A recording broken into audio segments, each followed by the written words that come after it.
Jude, the Olympics are over. How does that make you feel?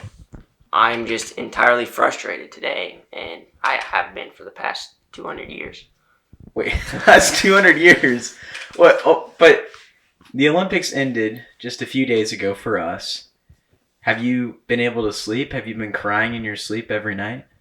Yeah, it's been an emotional roller coaster, and I've kind of fallen to pieces because of this. Well, I'm very sorry. And don't worry, Jude has some good friends here, including myself, Josiah Winnell. I am the host of the Power and Light podcast. This is episode 42. And then we have someone who only the OG listeners remember. Maybe only a few of you remember, but Mr. Micah Winnell is back, one of the OGs. Micah, how does it feel to be back on the mic? It feels great. I get notifications on my phone when you guys release episodes. And I go and listen to these episodes. And every time I listen to one, I remember how long it has been since I have been on the podcast. And it's awesome to be here. So much sadness and so much nostalgia on the episode today, but I promise we're going to bring the energy. We're very excited because looking back at this Olympics, it was a good one. Jude, where does this rank in your all-time Olympic experiences? For me, I have to put it at number one, just because I actually understood it. I had a more developed brain since the last time I watched the Olympics, so it's easier to know what the Olympics are. We were locked in. And think about it, in 4 years, it will be here. And all the big matchups will be in prime time for us. We don't have to watch them at 2 p.m. in the afternoon because the Olympics will be coming to Los Angeles in 2028. But we'll get to that not now. We got 4 years. We got 4 years to preview that. We got plenty of time. Hopefully we're still around when that happens. But it is good to look back and reflect over what has happened. And so today we're going through our top 10 biggest and best moments of the 2024 Paris Olympics. So Jude, these are not in any order, just to be clear, but these are our top 10. Jude, kick us off with number one. The number one biggest moment of the 2024 Paris Olympic was Simone Biles' redemption tour. So Simone Biles made a triumphant return to the Olympics, and she won gold in the all-around, the vault, silver in the floor exercise, and led Team USA to a team gold. Her performance cemented her legacy as the most decorated American gymnast of all time, and it was really just an inspiring performance to be able to see. Yeah, especially after in Tokyo where she really struggled, and there's a ton of off the mat things that were going on. We're going to use that phrase, but in the gymnast world, she just really struggled in 2021 at the COVID Olympics. Micah, what was it like seeing a person who's a household name? We talked about household names in the last episode. We got LeBron James, and we got Katie Ledecky, we got Michael Phelps, we got Simone Biles. What was it like to see someone who we've heard our entire lives is so good just absolutely dominate at the Olympics? I mean, it's like you said, you know Simone Biles, like LeBron James, other people, Simone Biles, you hear these names where, like, if you turn on the Olympics and you see volleyball, you don't actually, I mean, you might know some of the players, but you don't actually know every single one. Whereas when you turn on gymnastics, you know right away Simone Biles, you know that name. And then you hear how good she is and how she's the best. And when you watch, you're looking for that. You're looking for the challenge. You're looking if she is actually as good as everyone says she is.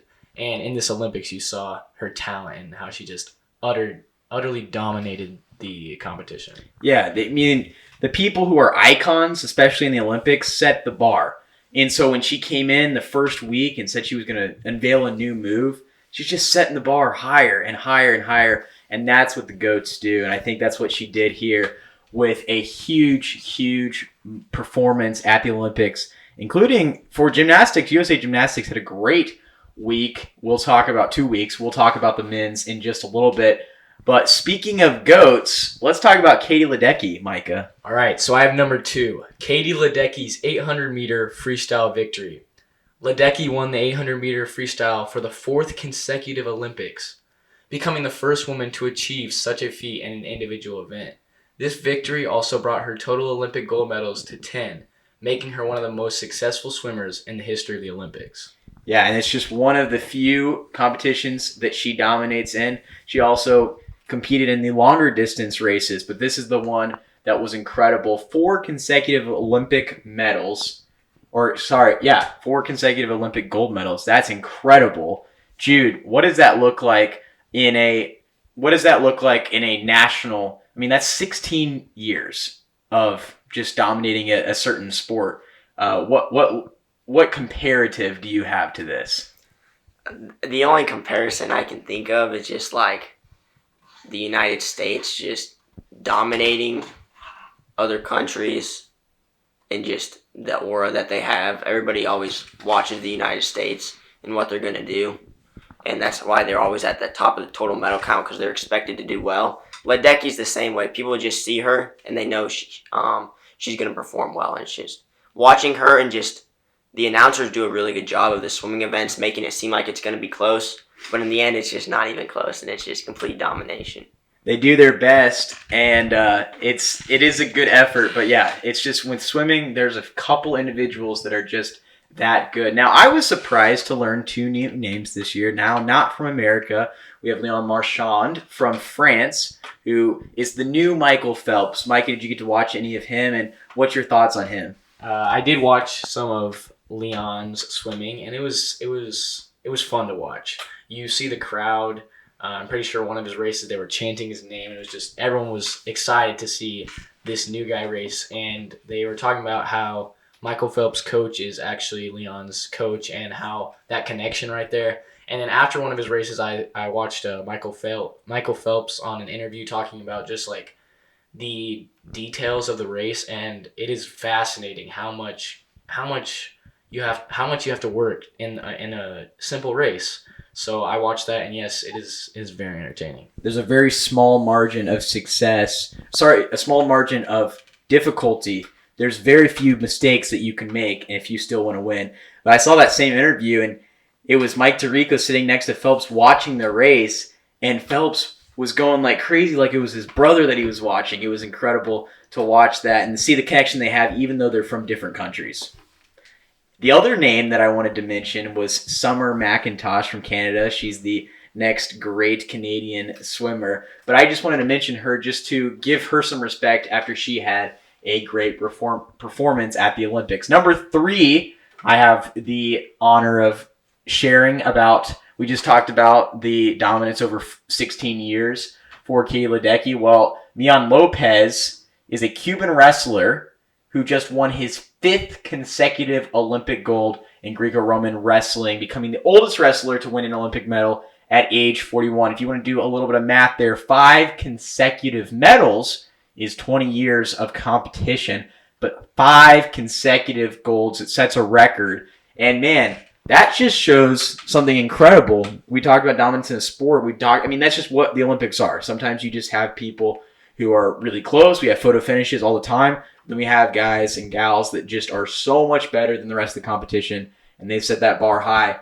Now, the special thing about Lopez is 5 consecutive gold medals we may never see again. We definitely probably won't see it in wrestling, and at the age 41, that is extremely impressive. Jude, what do you think a guy at 41 years old, not really in the peak of his athletic performance, has to do to keep this success up? So there's one thing that I can think that might have helped him, and I don't exactly know much about this guy personally, all right, but you're aging, your body might be starting to decline, and I'm just envisioning this older guy ruling the wrestling mat and just like going ham. Like, I think what you do is you use your old man like aura almost to your advantage, and just maybe go a couple of days without showering just to scare the competition. And it's just, I think that might work, and I don't know if he used that strategy, but I mean, being 41 and doing it, I have to imagine he did. See, I see where we're going here with this. We talk about it kind of with like Tom Brady, right? In his opening years, it's, with all icons, I should say, you dominate just based off pure talent and the people around you. We saw that with LeBron James. But then when you start to get older, people start to understand who you are and what you can do, and they start to stop you. And the greats get past those people, and they're able to adjust and use what they've learned to improve their game. They weren't satisfied with what they were at a young age. And I think that's what this guy did. We just don't know much about him because he's a wrestler. And yes, maybe he doesn't shower. That would be quite the headline. We should ask him if that's part of his competitive advantage. All right, Micah with number 4. So I'm really excited about this one. The USA basketball dominance. If you watched any of the Olympic basketball, you undoubtedly heard the name Stephen Curry. He had 60 points over the semi and final. And the men's aren't the only team that was winning. The U.S. women's beat France by 1 point and had the MVP WNBA star Aja Wilson take home the honors after averaging 18.7 points, 10.2 rebounds, and 2.7 blocks at the Olympics. Aja Wilson led Team USA with 21 points, 13 rebounds, and 4 blocks in the Sunday final game for the gold. Yeah, both teams grabbing the gold medals. And it just shows, yes, the international competition is getting good. And we've talked about the teams, and we talked about the drama behind the men's team with Jaylen Brown and all the things going on. But ultimately, it came down to this.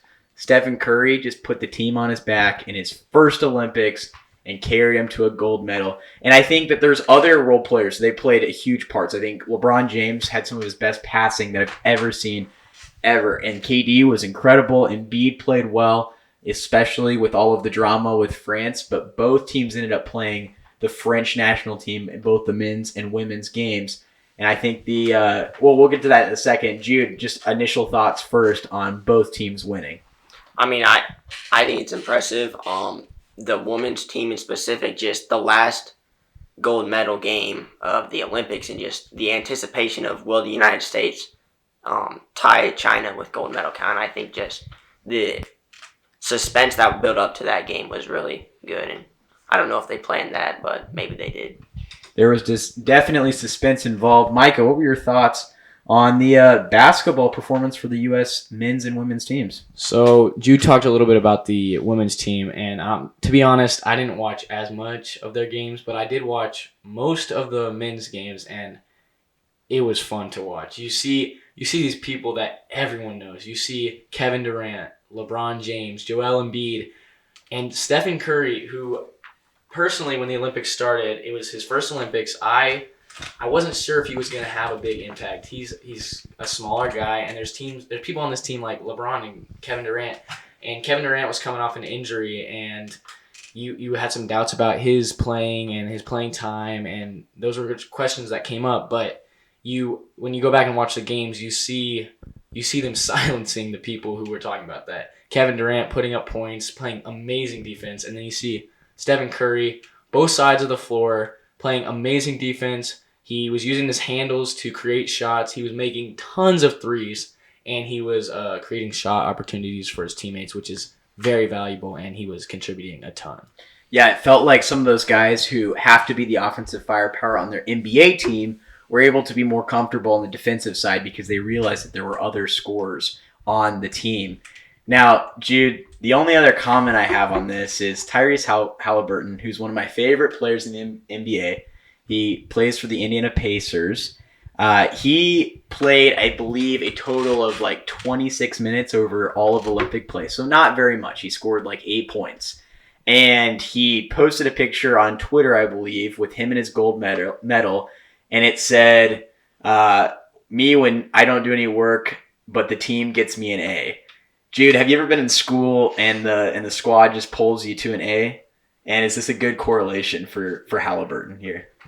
I don't have any specific examples. I'm sure I've definitely slacked on some schoolwork at times. I feel like you're the one pulling the A's. I don't know, but I think that's a real thing. I mean, if you're Tyrese, I mean that's valid. I honestly, like, you get a gold medal. I mean that's worth it at that point. Who cares if you played? Yeah, and so he's in a good spot. He's happy. He gets a gold medal. He's just happy to be there. On the other side, we have Jason Tatum, who didn't play very much at all.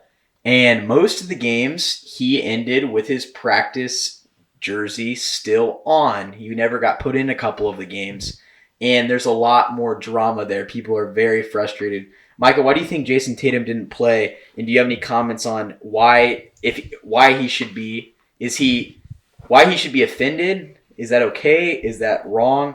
What do you think his thought process should be right now? So for Jason Tatum, I don't think he should be offended. What happened there, I believe, is the great coaches that the USA team had. They were the entire time, the whole time you're playing, they're evaluating you and they're evaluating your teammates. And so when you see Jason Tatum, he's playing good, but maybe Kevin Durant or Devin Booker is just having a night. You got to put them in because they will score for you. And a lot of these games, okay, so when we got to the actual qualifying games, those were kind of close. But then when we got to the semifinal and the final, those were either a blowout or they were really close. And in close games, you got to have people scoring. Like if Jason Tatum is 50% and he's not making all of his shots, and he's only taking a couple shots, but you have Devin Booker on the other side who is making all of his shots, you got to put him in. So I think that it was more of the coaches who were just like, he's not contributing to the team right now. He's a great player, but we need to put someone else in. I don't think he should be offended at that. Yeah, he was just not in the right situation. All right, I'm excited to see what they do in LA. There's one other thing I want to say. All three of the big three, KD, Stephen Curry, LeBron James, I believe will all be over 40. If Curry might be 39, but they'll be all over 40 years old for LA 2028. Is there any way either of you see them playing, any of them playing in Los Angeles? I mean, I could see maybe Stephen Curry just because, I mean, I don't know how long he's going to stay as athletic and as in good shape as he is. LeBron, I'm not really sure. I don't know how far he's going to go. He surprised us now. He's playing great, but he's also surprising us. Kevin Durant, he is getting older and he's getting more injured. Like this Olympics, he was injured before and he just happened to play, but he played well. So I think it's just something we'll have to see. I think Stephen Curry probably has the best chance out of them three. But yeah. Do you think LeBron will play till he's 50? No, I don't think so. Maybe 48, but that's it. Well, then he would be in a spot to play. But LeBron was asked about it after the game, and he said that it's just one of those things. He didn't think he was going to play in Paris, and so now he's in a spot where it's highly doubtful that he'll play because his years in the NBA are coming to a close. All right, Jude, give us number 5. The fifth highlight of the Olympics was the Swedish pole vaulter Armand Duplantis, also known as Mondo, broke his world record for the 9th time with a mark of 6.24 meters. And, I mean, that's another gold for his collection. So, I mean, pole vault, I mean, it's a real thing. It's an impressive thing. And he's the best at it. He's been the best. It's a risky one, but Micah, there's a little story behind this gold medal and Duplantis' hometown. Can you give us the scoop on that? So I'm not 100% positive, but when I was watching the track and field events and I was watching the pole vault, I heard the announcers tell the story of how obviously Mondo is the best at it, and his hometown knows he's the best. So I'm pretty sure if you go to his hometown, at the front of the city or the front of the town is it's like this mark of where the world record is. I'm not sure if it's a pole vault or if it's just like a bar. But every time he breaks it, the people will build a new one and put it up. And they're working because he's breaking his record a ton. And that's a story I heard. So I think the comment was he's keeping the carpenters busy. Yes. Up there in that Swedish town. Now, Jude, this is one of the interesting things about field events. So the way that it figured out, I don't remember who won the silver, but I remember that the silver failed so that they were out. So Duplantis, he had it. He had the gold medal for sure, but he hadn't broke his world record. He went back out there to try to break his own world record. What does that say about him as an athlete and how he sets the bar higher than just beating others, but beating himself as well?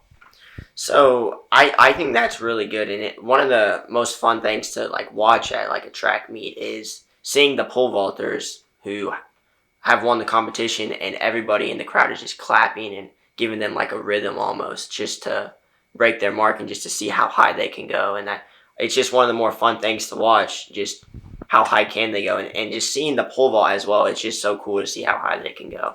I think whether you were American, whether you were Swedish, it doesn't matter what your nationality was. If you were watching that, you were cheering for him to continue literally raising the bar. Number 6, Scotty Scheffler with the comeback of the week in his victory in golf. Scheffler staged an incredible comeback in the final round to win the gold medal in men's golf. He shot a 62, overcoming a 4-shot deficit to claim his first Olympic title. Scotty Scheffler is on an absolute roll right now. Another American, Xander Schauffele, was incredible at the Olympics, even though he fell short of a medal. And you've got a diverse finish there on the golf top three, but Scheffler comes out in one of his hottest years ever with the gold medal. All right, Mike, at number 7. So number 7, Ryan Kreuser and Joe Kovac's shot put dominance. This American duo continued their dominance in the shot put, with Kreuser winning gold and Kovac's taking silver for their 3rd consecutive Olympics. So, Micah, you're a throw guy with discus and a little bit of shot put. Tell us about what it takes to dominate in the sport of shot put.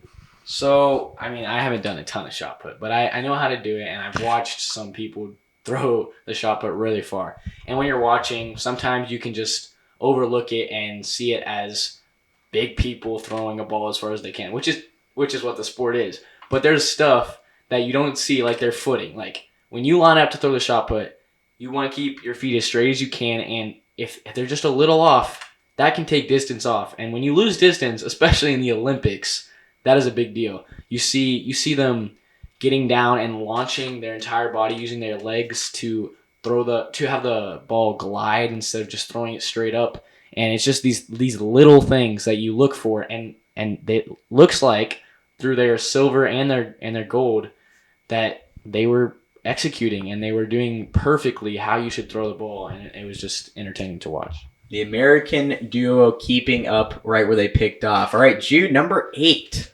Number 8. So a lot of these performances have been domination, but there was also a few upsets that we got to see. So the first one was Steven Nadroskic in the men's gymnastic pommel horse with a bronze medal. A very, very impressive performance. And as well as that, the men's 1500 meter, Cole Hawker, who took gold in the race, and also Jared Naguse, who took bronze in the same race. Very impressive. And what's really impressive about that is there's no Americans expected at podium in the 1500, and we had 2. And everyone expected Jakob to get first or second. It was like a 2-man race. And all of a sudden you see Cole Hawker on the inside taking off for gold. And one of the most hype moments I've ever experienced just watching a race. And Jude broke that down in a previous episode. But let's go back to the pommel horse performance. It's the first men's gymnastics team medal for the United States since 2008. You're in the shadow of Simone Biles and this U.S. women's gymnastics team. Why do you think it was so big for the men to finally win a medal, not only in the all-around as a team, but also in this individual award for Steven?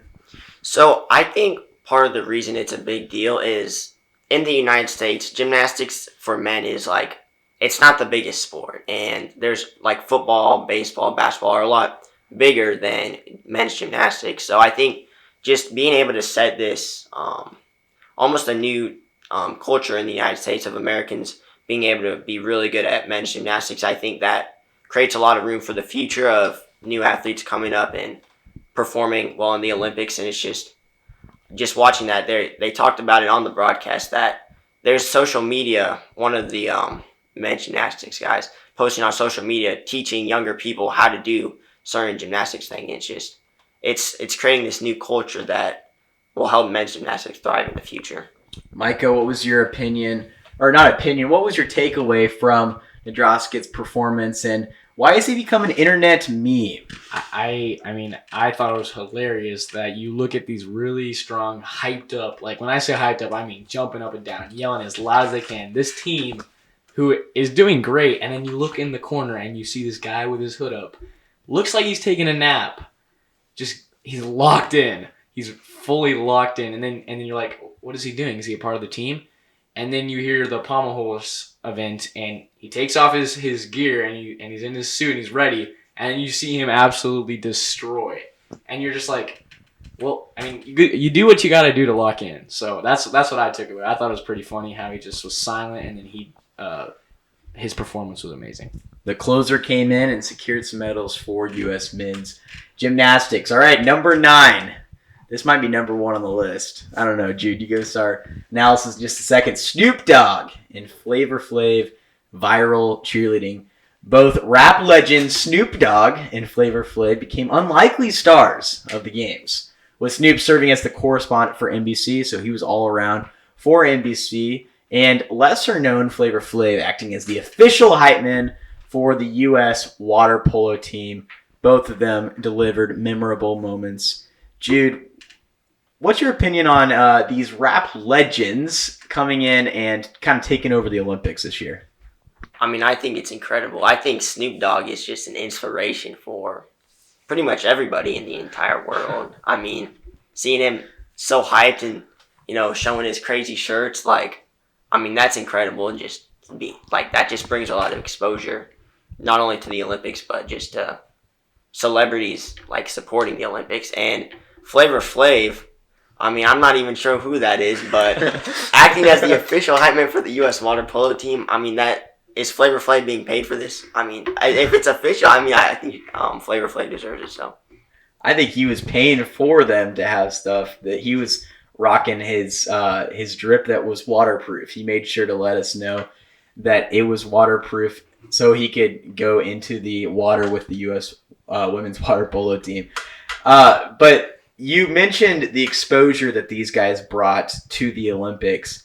And I was just listening to an interview with Mike Tirico of NBC, who was the main anchor for the games. And he was talking about how NBC's attempt of bringing Snoop Dogg on was to promote the Olympics to younger audiences. Because the Olympics have always been big, but the Olympics are consistent. With the exception of a few games changing each year, there's not a lot of change. And so you have to adapt for each audience that you have. And so part of that was bringing in guys like these two individuals, and I'm sure you'll see a lot more of it in the future. And I believe Snoop Dogg was even invited back. All right, let's cap this episode off with number 10. And this is my favorite. I'm not going to lie. This was my favorite part of the Olympics. The 2024 games in Paris were visually stunning. For sure. There was so many things that were amazing, but the incredible events that took place with the backdrops of locations like the Eiffel Tower and other locations in Paris just made it so much more special. So you have the races like the biking and the marathons that started and finished right there at the Eiffel Tower. But my favorite shot, and we talked about it a little bit on a previous episode, but man, that volleyball court with the backdrop of the Eiffel Tower was just incredible. Jude, talk about what your thoughts on Paris as a whole was, and give me your opinion on these iconic Paris venues being in the backdrop of these events. So Paris as a whole, there's a few athlete complaints about just the living conditions in general. But if we can look past a lot of people getting sick and stuff, if we can get past all that, I think the location itself, just all the iconic areas. That's incredible. The Eiffel Tower, Chateau de Versailles, Palace of Versailles. All of that is just, it's incredible. What else is like Paris? There's just so much history there.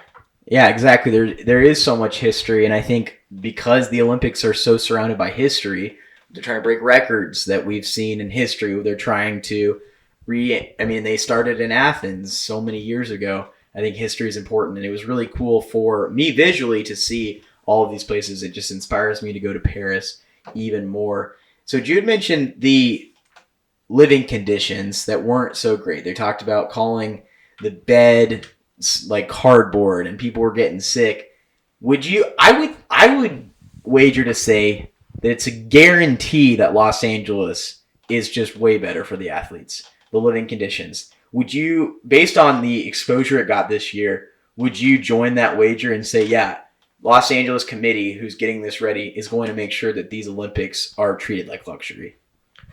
Yeah, I mean, if we think about like just for the Los Angeles as an area, being able to contrast with Paris, like going from bad to good living conditions, like that's really big for Los Angeles's branding, I guess you could say. Like, I mean that's a lot of opportunity for exposure for them and just a lot of support for more United States Olympics. And I think there's no way they mess it up like this bad again because of how big of a story it was. Yeah, they don't have the historical references that Paris did, but man, they have a lot of things that they can show off, and the amount of celebrity talent that has come from Los Angeles, man, those games are going to be incredible, and I'm excited. But again, 4 years away.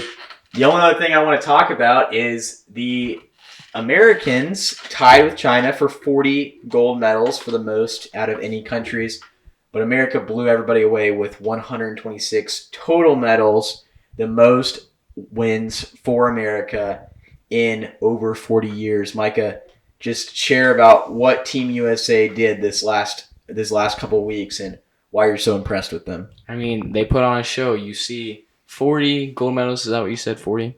That is a lot. Like, you look at the events in the Olympics, and that's a lot of medals. I mean, they tie with China, so you look at that, and you're like, okay, so maybe you can't say America's the greatest, except then you look, and they have 126 medals. They have a ton of silver, a ton of bronze. They might have the same amount as China in the gold, but then you like second and third place, you might have lost a first, but you didn't lose the event. You still got an Olympic medal. So it's just stunning to see how many medals the United States took away from the Olympics. Yeah, it was a great games, and I had an incredible time watching, and it's been so fun covering it with you guys and preparing, and I'm excited for football season. We're so close. KU football is preparing for their first game, K-State as well, and the Kansas City Chiefs will start their title defense against the Baltimore Ravens. We'll dive into all of that, and I'm so excited for another football season. Be sure to look out for those episodes, and go check out, we mentioned a couple episodes, go check out the new website. It looks good, and do all of the subscribing and following stuff. We love when you guys see our content. So, Jude, send us out of episode 42 with your quote of the day. The quote of the day is an interesting perspective by Gilda Radner. Life is about not knowing, having to change, taking a moment and making the best of it.